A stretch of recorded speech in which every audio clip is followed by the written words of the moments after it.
Hola estimados videadictos, bienvenidos a este segundo episodio de la guía del coleccionista.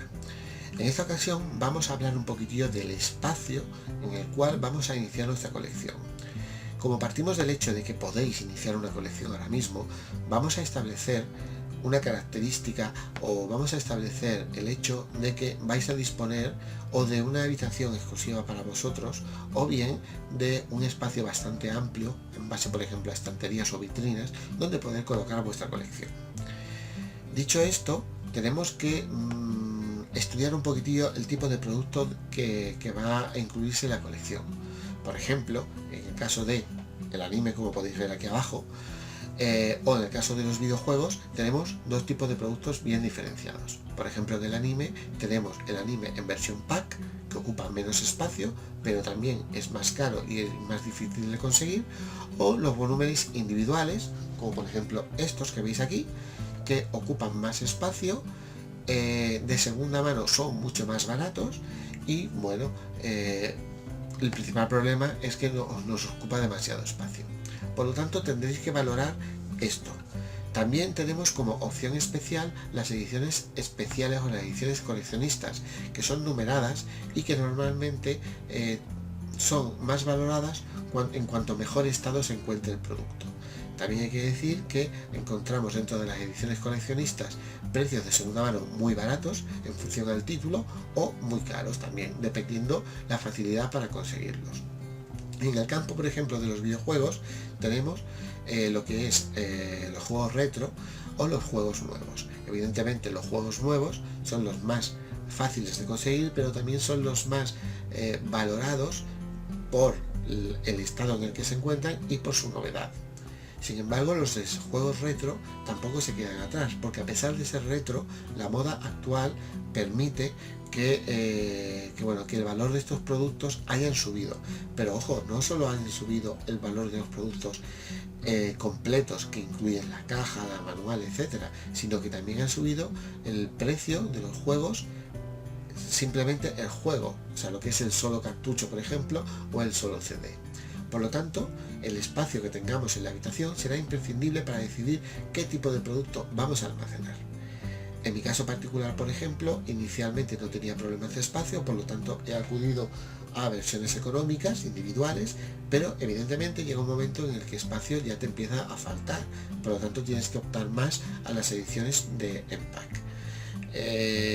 Mi colección en particular la definiría como un poquitillo mixta, ¿de acuerdo? Porque también hay series que solo se han editado en volumen individual y otras que solo se han editado en pack, entonces pues no se puede evitar. Sí que hay que decir que como los juegos normalmente se distribuyen en cartucho o en CD, el espacio que ocupan es muy pequeño, siempre y cuando estemos hablando de solo cartuchos o solo CDs. Podemos almacenar los CDs, por ejemplo, en archivadores específicos que ocupan poco espacio y que además suelen tener forma de muebles, o bien en estanterías si tenemos juegos con su caja y sus manuales, por ejemplo. Evidentemente todo esto depende un poquitillo del espacio que vosotros tengáis. Una vez analizado el espacio que vosotros tengáis y el tipo de producto que más os conviene almacenar o coleccionar, tendremos que ver la disposición de cómo vamos a organizar este producto en nuestra colección. Hemos hablado de las estanterías y como antes os podéis recordar, he mencionado el tener una habitación exclusiva para ti. Pues bien, dependiendo del tamaño de la habitación, puedes hacer habitaciones temáticas de videojuegos o bien habitaciones pues más eclécticas o que simplemente se asemejen a un almacén. Todo esto depende un poquitillo también vuestro presupuesto, si podéis invertir en adaptar una habitación como una sala de juego, o bien si no lo podéis permitir, y evidentemente también de los elementos que van a conformar esta habitación. Y no hablo de los elementos coleccionables, es decir, de la colección en sí, sino de todo el mobiliario, vitrinas o muebles que necesitemos para almacenarlos.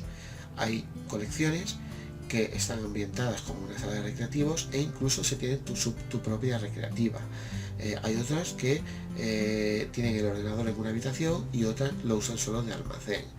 De esto varía pues un poquitillo según las necesidades de cada uno, del espacio y la disponibilidad de dinero, de tiempo y de espacio que tengamos, evidentemente. debéis de tener en cuenta que tarde o temprano el espacio se os va a acabar.